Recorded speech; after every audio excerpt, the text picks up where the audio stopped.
Bom dia, gente. Tudo bem? Mais uma vez com vocês. Então, vamos dar continuidade à nossa aula. Dessa vez a gente vai falar continuar falando sobre alguns outros conceitos de fluidos, né? Vamos iniciar essa aula falando primeiramente sobre os tipos de fluidos, né, que a gente já tem. A gente já tinha visto os fluidos newtonianos. Eu trouxe aqui só para que a gente fixe essa ideia de que existe uma diferença entre o fluido newtoniano e o não newtoniano, né? A relação que existe entre esses fluidos é a viscosidade. Então, para a gente saber se um fluido ele é newtoniano ou não newtoniano, tem relação diretamente com a viscosidade absoluta, tá? Deixar claro isso. Viscosidade absoluta ou viscosidade dinâmica, né? Que é a mesma coisa. Então, a gente já viu, quando a gente estudou na aula anterior a tensão de cisalhamento, a gente viu que existe uma relação entre a taxa de cisalhamento e a deformação, ou a tensão de cisalhamento e a taxa de cisalhamento, que seria o gradiente de velocidade ou a deformação do fluido, né? A relação que existe entre a tensão e a taxa de cisalhamento, ela é dada por uma constante de proporcionalidade que a gente chamou de viscosidade absoluta. Quando essa viscosidade absoluta ela é constante, ou seja, quando ela não muda dependendo da tensão que eu aplico no fluido para que ele escolha, a gente diz que esse fluido ele é um fluido newtoniano. Quando acontece uma variação dessa viscosidade, a gente diz que esse fluido é não newtoniano. Eu dei aquele exemplo para vocês da água. Se eu coloco um copo dentro a água dentro de um copo e eu pego uma colher e eu começo a mexer essa água, se eu mexer muito, o que vai acontecer é que essa água ela vai circular mais rapidamente. Se eu diminuir a minha força, ela diminui a velocidade com que ela está circulando, mas a viscosidade ela permanece constante, não tem uma variação nessa viscosidade, né? Então esses são características de um fluido newtoniano, né? Que, como a gente já traz para vocês a definição, viscosidade é constante e segue a lei de Newton. Aqui tem exemplos: água, leite, soluções de sacarose, que seria água com açúcar, alguns óleos vegetais e por aí vai. Ok? Então é sempre bom a gente fazer essa relação com a viscosidade para a gente entender o que seria, qual a diferença entre um fluido newtoniano e um fluido não newtoniano. Bom, quando a gente fala de fluidos não newtonianos, é importante também a gente saber que existem vários tipos de fluidos não newtonianos que se comportam de formas diferentes. E uma coisa que é importante a gente saber, ou seja, uma outra propriedade do fluido que a gente vai acrescentar agora ao conhecimento de vocês, é essa viscosidade aparente. Por que eu chamo ela de viscosidade aparente? Simples, porque se eu estou dizendo que um fluido não newtoniano é aquele onde a viscosidade ela modifica quando eu aplico uma tensão de cisalhamento, significa que para cada tensão de cisalhamento que eu aplicar no fluido, eu vou ter uma viscosidade diferente. Então, se eu vou ter uma viscosidade diferente, cada viscosidade dessa a gente diz que ela é aparente, né? É a aparência dela. Se eu mudar a tensão, eu mudo a viscosidade. Então, aquela viscosidade que eu tinha antes, eu já não tenho mais. Então, a gente chama de viscosidade aparente. Então, nos fluidos não newtonianos, a gente trabalha com esse termo da viscosidade aparente. E aí eu posso, aqui eu tenho uma figura que faz a divisão entre os fluidos, né? Divididos entre newtonianos e os não newtonianos. E os não newtonianos, eles são divididos em viscoelásticos, aqueles que são dependentes do tempo e aqueles que são independentes do tempo. Para a gente, para a nossa disciplina, a gente vai estudar basicamente esses dois aqui, ó, pelo menos para ter um conhecimento. O viscoelástico é aquele tipo de fluido que tem característica, a gente pode falar que ele é uma mistura entre fluido e sólido, ele tem uma característica dos dois, né? Então, o que a gente vai estudar, que é o mais importante para que a gente tenha pelo menos o conhecimento, são esses, são os dependentes do tempo e os independentes do tempo. Os dependentes do tempo, a gente tem os reopéticos e os tixotrópicos. O que é que significa esses dois aqui? E aí eu não vou, nessa aula, dividir esses dois, separar os dois para a gente explicar. Eu vou explicar os dois juntos. Os reopéticos e os tixotrópicos, eles são fluidos que modificam a sua viscosidade aparente, não com o aumento ou diminuição da tensão de cisalhamento em si, mas sim com o tempo em que eu estou aplicando a tensão de cisalhamento. É como se eu fizesse o seguinte, eu pegasse um fluido, eu começasse a aplicar uma tensão de cisalhamento constante, sendo que depois de um tempo ele começa a mudar a viscosidade, ou aumentar ou diminuir. Então, os reopéticos e esticosotrópicos, eles têm essa característica, eles mudam a viscosidade não com a mudança na tensão de cisalhamento, e sim com o tempo. Quanto mais tempo passa, maior vai ser essa modificação. Já os independentes do tempo, nós temos aqueles sem a tensão de cisalhamento inicial e com a tensão de cisalhamento inicial. O que é que significa isso? Primeiro vamos mostrar um pouquinho esse daqui. Depois eu explico melhor para vocês. Quando eu falo sem tensão de cisalhamento inicial, significa que ele é um fluido que ele não resiste à tensão. Se eu aplico uma tensão, por menor que seja, ele já começa a escoar. E quando eu vou aumentando essa tensão ou diminuindo essa tensão, ele vai mudando a sua viscosidade. Nós temos os dilatantes, que são aqueles que aumentam a velocidade, aumentam a viscosidade aparente quando eu aumento a tensão de cisalhamento. E eu tenho os pseudoplásticos, que são aqueles que têm uma diminuição da viscosidade quando eu tenho um aumento da tensão, ok? Já os com tensão de cisalhamento inicial são aqueles que precisam de uma tensão inicial para poder escoar. Professor, eu não entendi o que significa isso. Imagina que você tem um fluido na sua frente e você vai começar a empurrar esse fluido, né? Você vai começar, quando eu falo que você vai começar a empurrar esse fluido, eu estou dizendo que você vai começar a aplicar uma tensão de cisalhamento para fazer ele escoar. Sendo que você vai lá e coloca uma tensão, uma força. Esse fluido ele não sai do lugar. Você não conseguiu fazer ele escoar. Então você vai lá e aumenta essa força. Na hora que eu aumento essa força, mesmo assim o fluido ainda está lá. Não consegui fazer ele escoar. Aí eu vou e aumento mais a minha força. Só depois que eu aumento pela terceira vez a minha força, é que eu faço com que esses fluidos eles comecem a escoar, ou seja, eles precisam de uma tensão mínima para poder começar a escoar. Aí a gente tem os plásticos de Bingham e a gente tem os que a gente chama de Herschel-Buckley, tá? Esse Herschel-Buckley, ele é como se fosse um pseudoplástico, sendo que ele vai precisar de uma tensão inicial mínima para poder escoar, ok? Eu vou passando porque a gente vai explicando aqui o passo a passo e aí vocês vão conseguindo compreender. Então, primeiro, como eu já falei para vocês, eu tenho os dilatantes, que são aqueles em que a viscosidade aparente aumenta com a taxa de deformação, e aí a gente tem como exemplo solução de amido, areia em suspensão.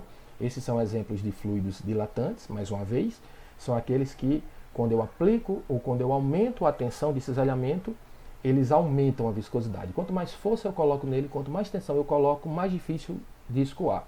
E aí eu preparei um vídeo com a minha filha, e eu vou passar para vocês esse vídeo agora, onde eu peguei 2 recipientes. Eu estou falando isso porque quando eu fui gravar o vídeo eu acabei ficando sem memória no celular e um dos vídeos cortou no meio. Eu tive que juntar as duas partes e aí não ficou legal como eu queria. Mas de qualquer forma, esse vídeo ele é o seguinte: eu peguei 2 recipientes, um só com água e o outro fiz uma suspensão de água com amido, maisena. Fiz a mistura. Depois disso, eu pedi para que ela ficasse jogando esse recipiente para cima e para baixo, fazendo uma vibração, tanto com a água como para o amido. E aí vocês vão ver o que é que aconteceu. Diga aí, galera, quanto tempo? Então, estou aqui hoje para a gente fazer um experimento mostrando a diferença dos fluidos newtonianos para os não newtonianos. E para isso eu vou contar com a minha pequena filhota Maria Luísa, que ela é que vai fazer os experimentos para a gente.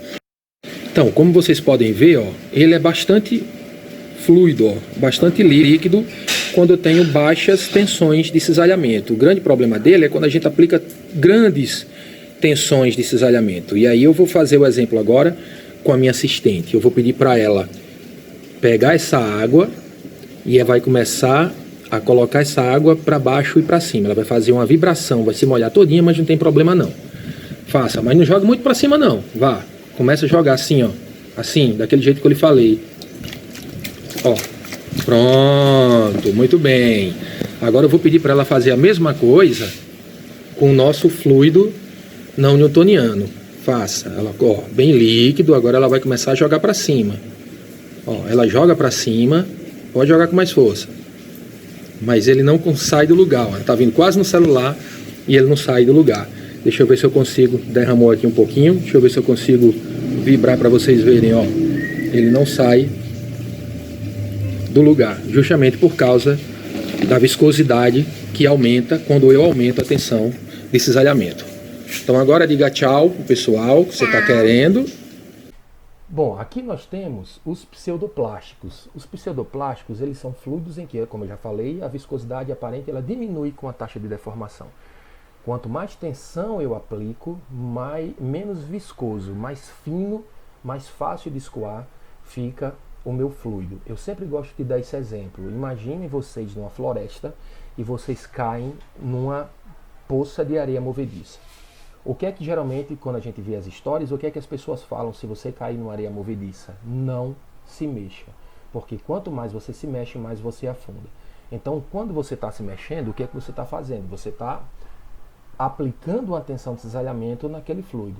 E aí, quando você aplica uma tensão de cisalhamento naquele fluido, você faz com que aquele fluido ele fique menos viscoso, ou seja, mais fino, e você afunda mais rapidamente. Esse seria um pseudoplástico. E aqui a gente tem algumas soluções poliméricas, algumas tintas e por aí vai. Plásticos de Bingham, né, que são fluidos que resistem a uma certa tensão antes de escoar. São aqueles que eu falei, é um daqueles que eu falei para vocês que precisa de uma tensão mínima para que possa escoar. Ele não vai escoar rapidamente, assim que você aplica a tensão ele escoa. Não, ele vai precisar de uma tensão mínima para que isso aí aconteça. E aí, como exemplo, a gente tem pasta de dente e maionese. Ok? Bom, aqui a gente tem uma curva que mostra todos esses fluidos que a gente já viu. Por exemplo, essa curva aqui seria uma curva de um fluido newtoniano. Por quê? Porque simplesmente, ó, ele está dizendo que a minha viscosidade ela é constante. Professor, como é que eu posso saber que a minha viscosidade é constante? Simples. Quando eu aumento a tensão de cisalhamento, eu aumento a taxa de deformação de uma forma proporcional. Ok? Se eu tenho essa tensão de cisalhamento, eu vou ter essa taxa de deformação. Se eu aumentar minha taxa de cisalhamento para cá, ó, eu vou ter um aumento na taxa de deformação. Então, é proporcional, ok? Bom, aqui a gente tem o dilatante. Eu não sei se vocês lembram, mas os dilatantes são aqueles que aumentam a viscosidade com o aumento da tensão de cisalhamento. Então, percebam, se eu pegar, ó, esse ponto aqui, eu vou ter uma tensão de cisalhamento. Aí eu coloco aqui para o lado, ó. Aqui eu vou ter uma taxa de deformação.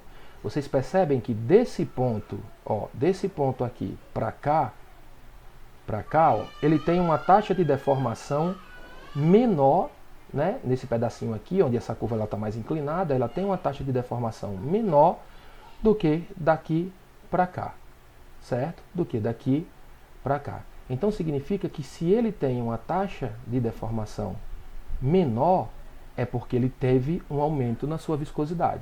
Então o dilatante é aquele que quando eu aumento a tensão de cisalhamento, ele aumenta a viscosidade, tá? Esse é o dilatante. E o pseudoplástico é o contrário, ó. A curva ela tem uma forma contrária do dilatante, né? Esse é o pseudoplástico. Aí olha só que legal o plástico de Bingham e o Herschel-Buckley. O plástico de Bingham, ele tem um comportamento parecido com o comportamento newtoniano, sendo que ele precisa de uma tensão de cisalhamento mínima para escoar, ó. Eu vou aplicando a tensão de cisalhamento, mas até o momento ele não escoa, ó. Eu vou aplicando a tensão de cisalhamento, vou aplicando, vou aumentando, mas ele não vai mudando.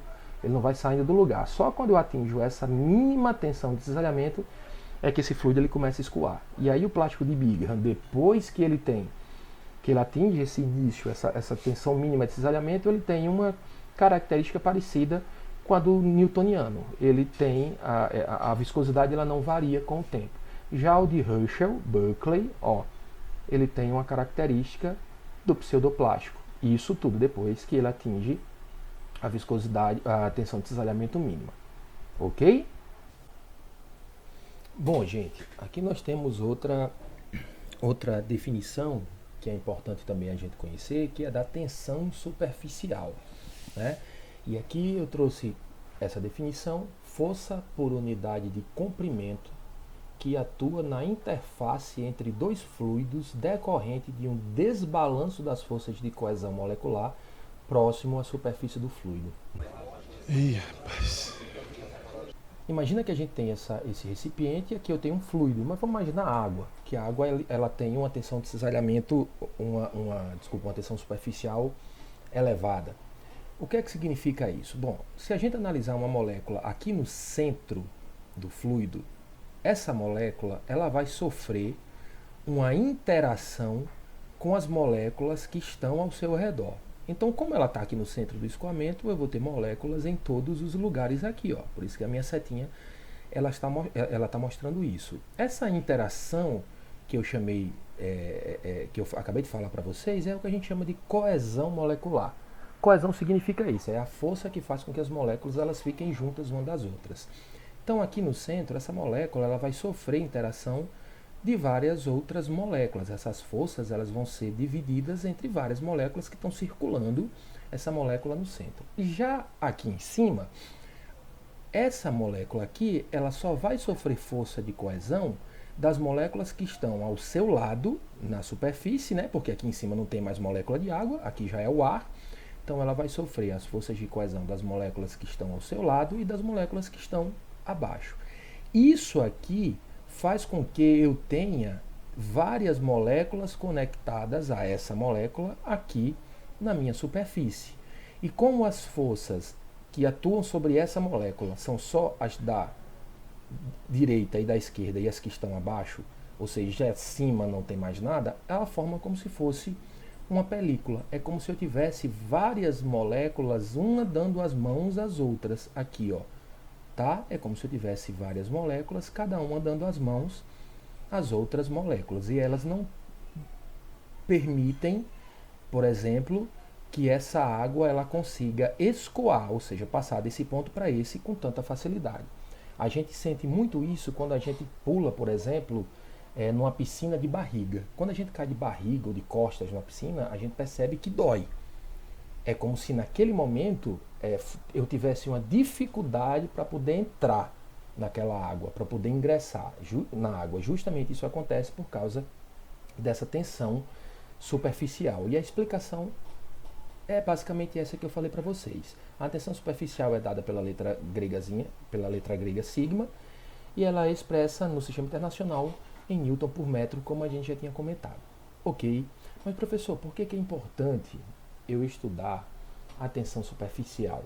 Então, a tensão superficial ela vai ser importante para a questão da molhabilidade do fluido.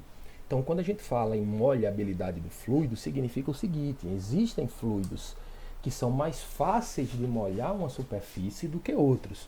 Então, isso vai através da relação das forças de coesão e das forças de adesão. Beleza, professor, forças de coesão eu já sei o que são aquelas forças das moléculas, né? As moléculas umas puxando as outras moléculas para perto, isso é a força de coesão. E a força de adesão, o que é?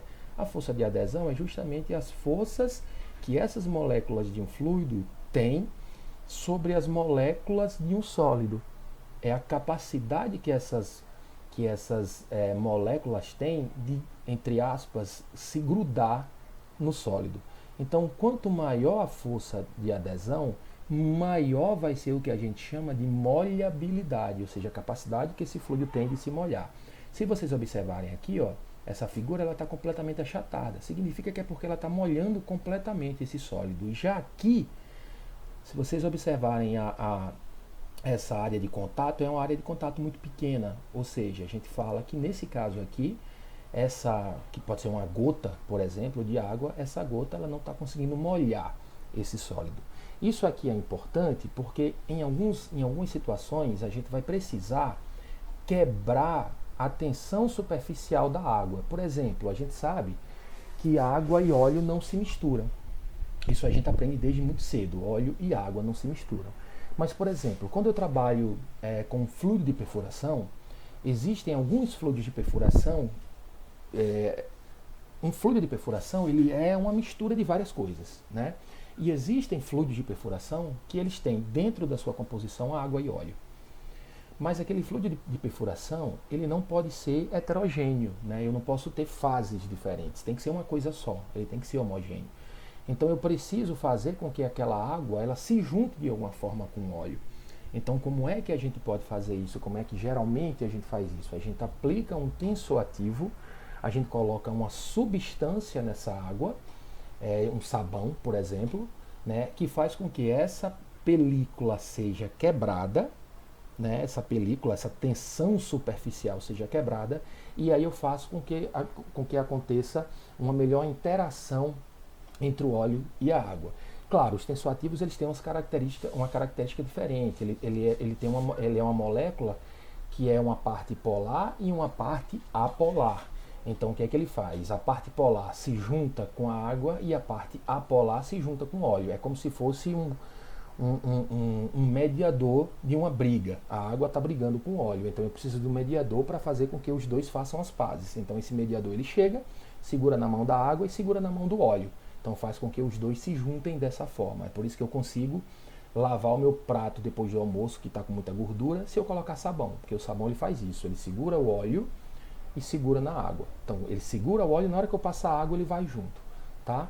Então às vezes é importante a gente saber, eu preciso às vezes quebrar essa tensão superficial e eu preciso acrescentar algum tipo de tensoativo ou de substância, né, que a gente chama de tensoativo, para fazer com que essa tensão superficial ela possa ser quebrada. Aqui a gente tem dois exemplos, ó. Esse mosquitinho, ele tá aqui, ó, isso aqui é uma água, tá? Um lago, uma poça de água em algum momento, e esse besourinho, ele tá andando por cima da água. Isso aí acontece justamente por causa da tensão, né, superficial da água. E aqui a gente tem a questão da molhabilidade, ó. Existem algumas folhas que não molham, não são molhadas pela água. Tanto que vocês veem as gotinhas, ó. Se fosse molhado, eu não teria a formação de gotas. Eu teria isso aqui tudo molhadinho, ok? Então essa é uma das consequências da tensão superficial. Bom, aqui a gente tem a classificação dos fluidos, que a gente até já tinha comentado. Escoamento viscoso e escoamento não viscoso. O escoamento viscoso é aquele onde os efeitos do atrito eles são significativos. E aí cabe relembrar aquilo que eu já comentei. A viscosidade ela não tem relação com o atrito da superfície. Tá? Se um fluido ele estiver escoando sobre uma superfície, essa viscosidade ela não vai ter influência desse atrito, porque a viscosidade ela acontece por causa da interação molecular, ok? Então um escoamento viscoso é aquele escoamento onde os atritos são significativos, porque aqui a gente já está falando não só de um fluido viscoso, mas de um escoamento viscoso, é diferente, ou seja, o meu fluido está escoando. Então, se o meu fluido está escoando, essa questão do atrito nessa situação ela vai ser dependente, né? Porque o atrito, enfim, ele vai tender a grudar mais o fluido, justamente porque ele tem a viscosidade. E já o escoamento não viscoso, os efeitos do atrito eles não são significativos. Percebam, aqui eu estou falando já de escoamento, eu já estou colocando o fluido para escoar, né? Aqui a gente tem justamente o que eu já tinha comentado para vocês, que é a formação da camada limite. Eu tenho uma superfície parada e eu tenho um fluido aqui, ó, que vai escoar sobre essa superfície. Antes dele encontrar a superfície, ele vai ter esse perfil de velocidade uniforme. O que é um perfil de velocidade uniforme, professor? Não lembro mais. É aquele onde as velocidades elas são constantes, ó, em relação a um eixo. Nesse caso aqui, em relação ao eixo Y, tá? As velocidades elas são iguais em qualquer ponto, ó, ela é constante, né? É um escoamento uniforme. Na hora que ele entra em contato com essa superfície, como aqui tem o atrito da superfície e o fluido ele é viscoso, o que é que acontece? Essa primeira camada do fluido grudou na superfície, nessa superfície que está parada. Já a segunda camada de fluido gruda na primeira camada que ficou grudada aqui e por aí vai, ó. E aí eu vou tendo uma variação na velocidade nesse ponto.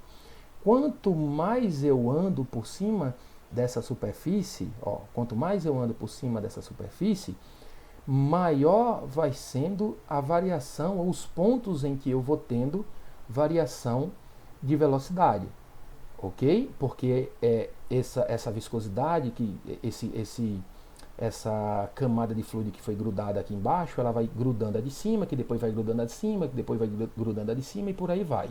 Então a gente tem a formação disso aqui, que a gente chama de camada limite. Em algum outro momento, No futuro a gente vai estudar um pouco mais sobre ela, mas a gente tem a formação da camada limite, ó, que seria mais ou menos esse risquinho que a gente tem aqui, ó. Se vocês observarem esse risquinho, ele mostra justamente a região onde eu tenho variação de velocidade, que seria essa região aqui, ó, e uma região que a gente chama de escoamento livre, que é a região acima. Essa região onde eu tenho variação de velocidade é justamente onde a minha viscosidade ela é sentida. Acima da camada limite, a viscosidade ela não é mais sentida.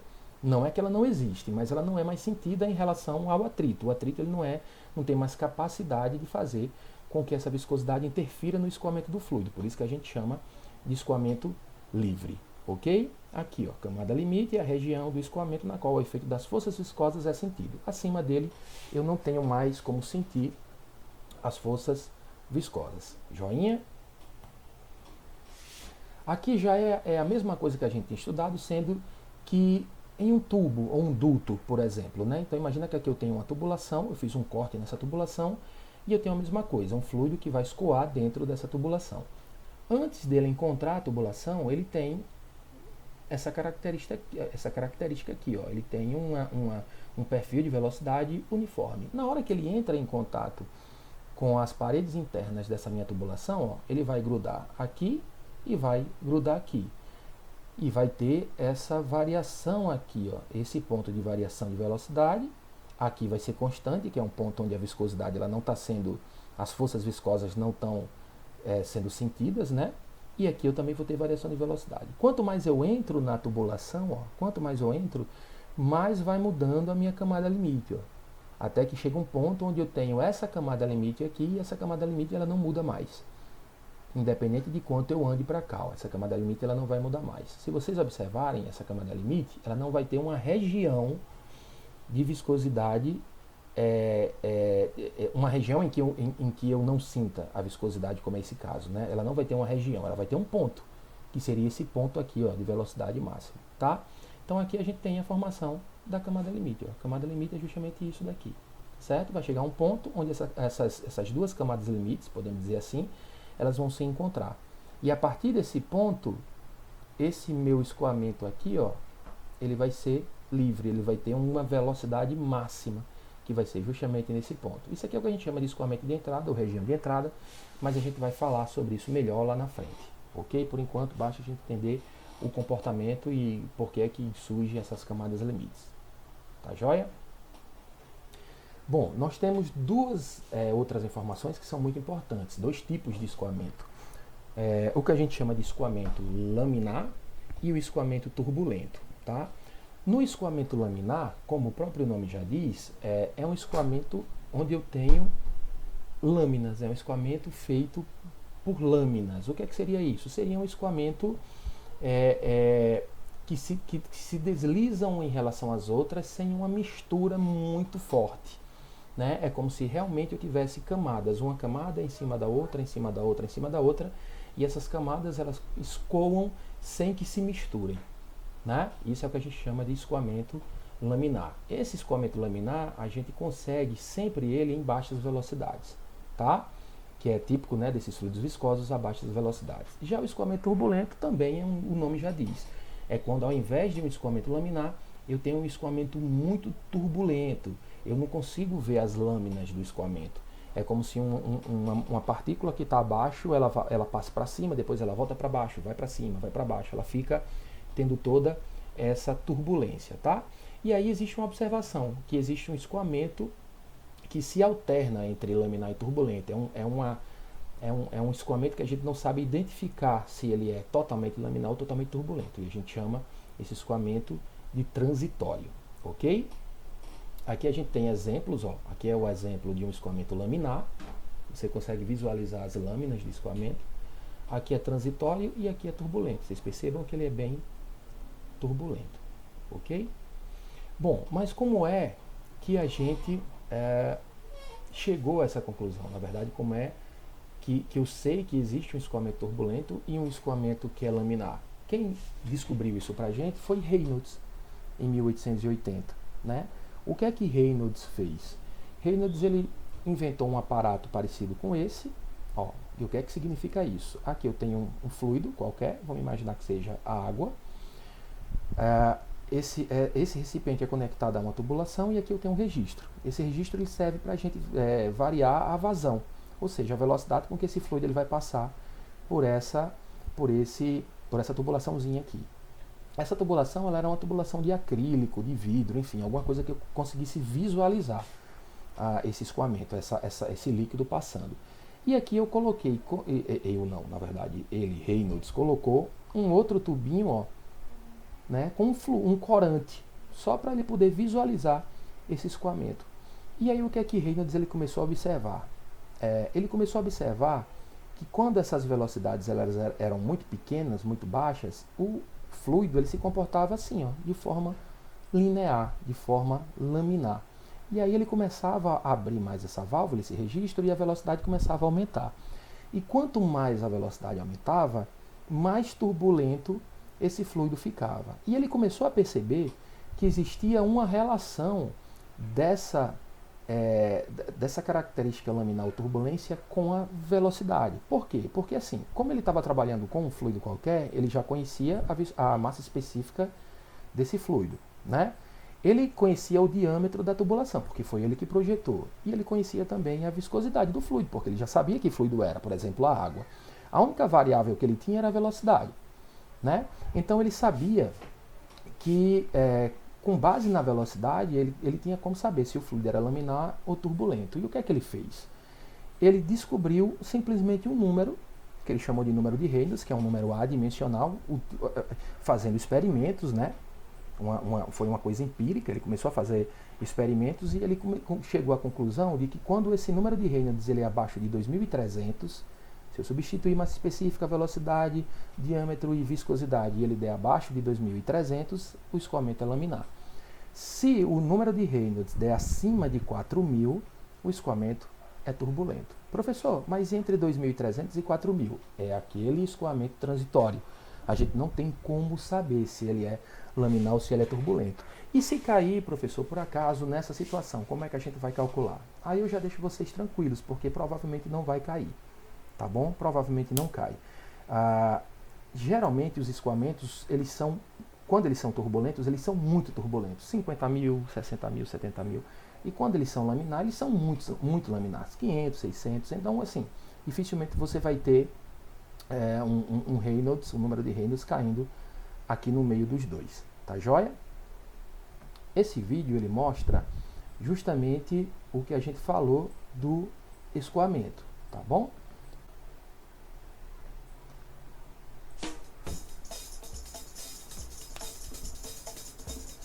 Então aqui está aquele acrílico, ó, né? Ele está vendo ele tá com uma velocidade baixa, você vê que isso aqui é uma lâmina, né, ó?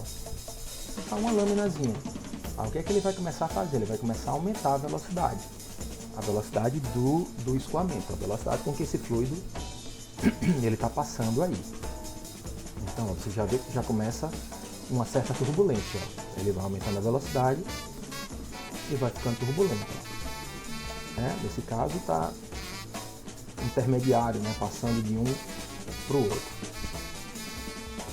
Na verdade foi isso que Reynolds ele fez, até um ponto onde eu vou ter esse meu escoamento completamente turbulento.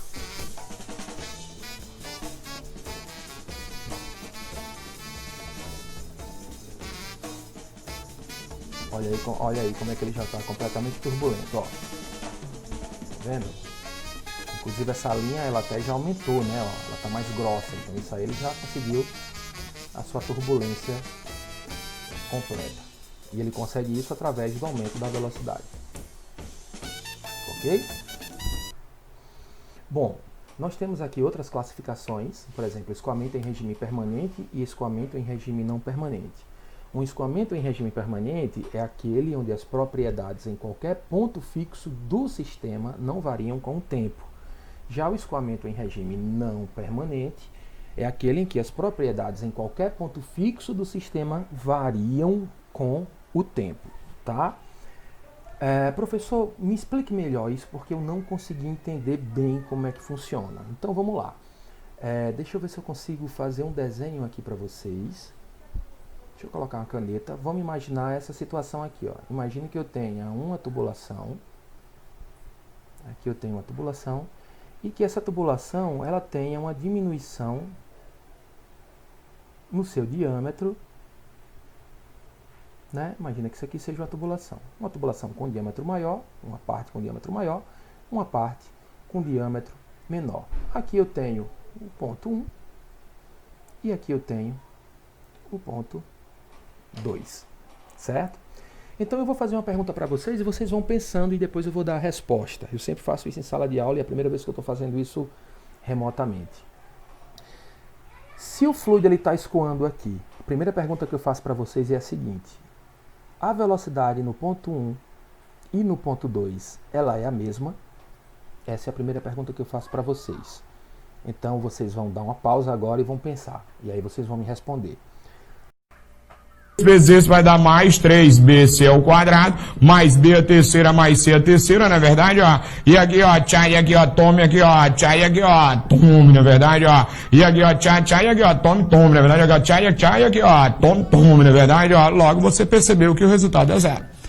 E a resposta é não. A velocidade no ponto 2 é uma velocidade maior do que a velocidade no ponto 1. Por que, professor, que ela é maior? Porque como a vazão ela é constante, se eu diminuo a minha área, né, o meu diâmetro aqui de escoamento, a minha velocidade ela aumenta para compensar a vazão, certo? Então a velocidade no ponto 2 ela é uma velocidade maior do que a velocidade no ponto 1, ok? Então a gente vem aqui e faz assim, ó, eu vou dizer o seguinte, que V1 ele vai ser igual a 10 metros por segundo. Eu não vou colocar a unidade, tá? Porque eu estou digitando aqui com o mouse e fica ruim. E a velocidade 2, ela é 20. Ok? Então a gente pode dizer que essas velocidades aqui, elas são as propriedades do meu escoamento. Então aqui eu tenho a velocidade no ponto 1 e eu tenho a velocidade no ponto 2. Bom, vocês estão percebendo que a velocidade ela muda. Então, se essa minha velocidade muda, eu vou fazer a segunda pergunta. Eu posso considerar que esse meu escoamento, ele é um escoamento em regime permanente? Ele é permanente ou ele é não permanente? Agora você, essa pergunta você fez muito cruel.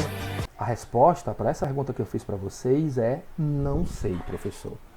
Por incrível que pareça, essa é a resposta. Para essa pergunta, essa seria a resposta correta. Não sei. Que Deus me ajude.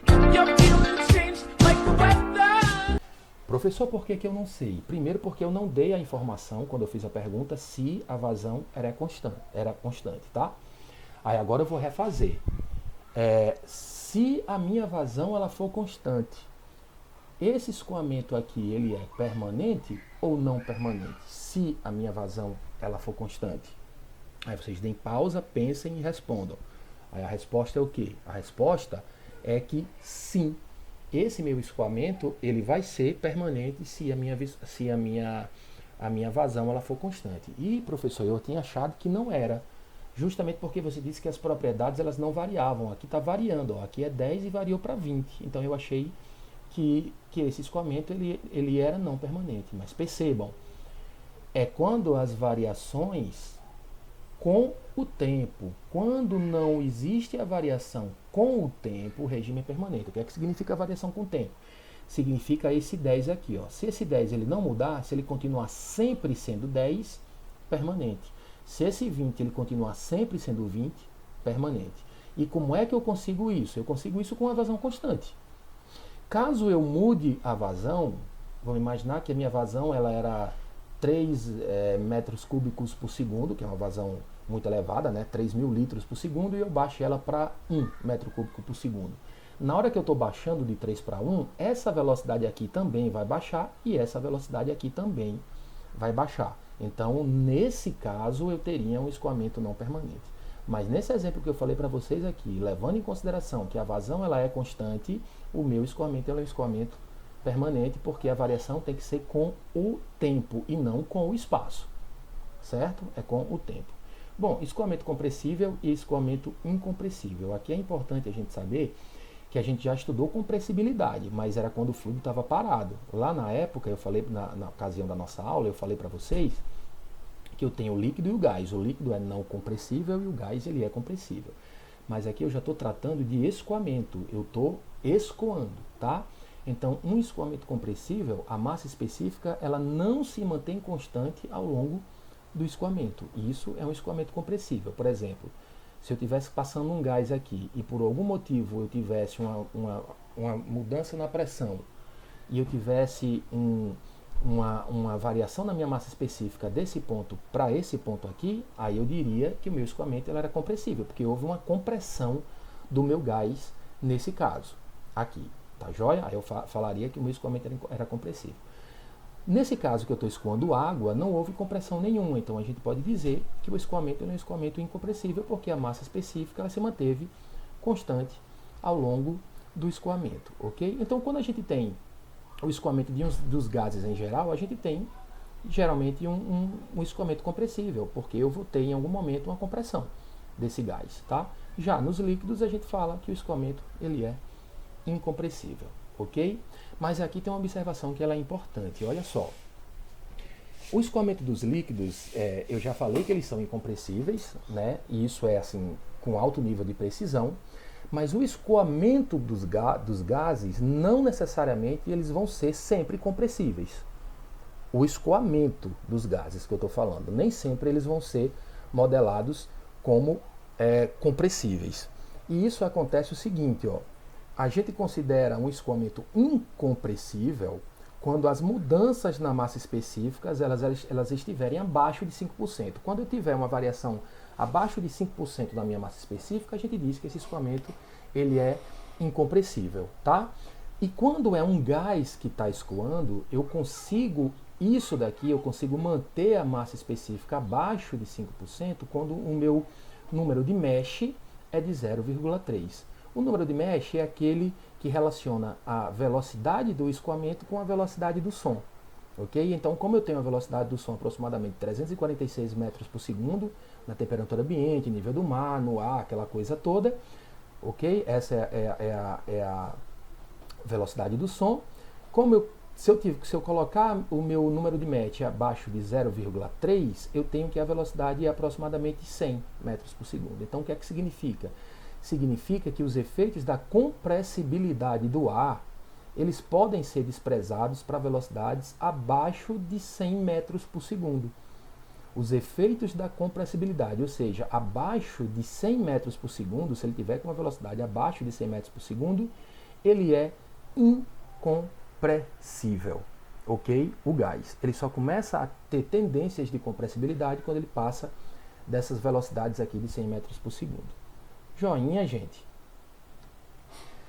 Escoamento interno e escoamento externo a gente já meio que comentou. O escoamento interno é aquele onde o fluido ele é limitado por superfícies sólidas, por exemplo, o escoamento de um fluido dentro de uma tubulação, né? Já o escoamento externo é aquele escoamento onde o fluido ele passa, por exemplo, sobre uma superfície qualquer, certo? Aqui a gente trouxe um outro exemplo, o escoamento do ar sobre uma bola, isso é um escoamento externo. Então existem esses dois tipos de escoamento e esses dois tipos de escoamento a gente vai trabalhar também lá no futuro, ok?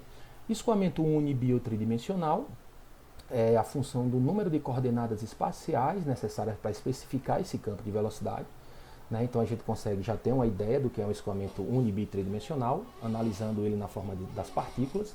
Então se essas partículas elas tiverem um mesmo sentido, uma mesma direção, a gente diz que ele é um escoamento unidimensional. Se ele escoar em duas direções é bi, se ele escoar em três direções ele é tridimensional. O que é importante a gente saber disso daqui? Que na prática, na realidade, todos os fluidos reais, ou todos os escoamentos reais, eles são tridimensionais. Sendo que esses escoamentos tridimensionais, eles são muito difíceis para se analisar. Então, o que é que a gente geralmente faz? A gente simplifica e a gente fala, em algumas situações, que a gente faz uma consideração de que esse escoamento ele pode ser simplesmente unidirecional. Isso para simplificar os cálculos. Ok? Então, um abração.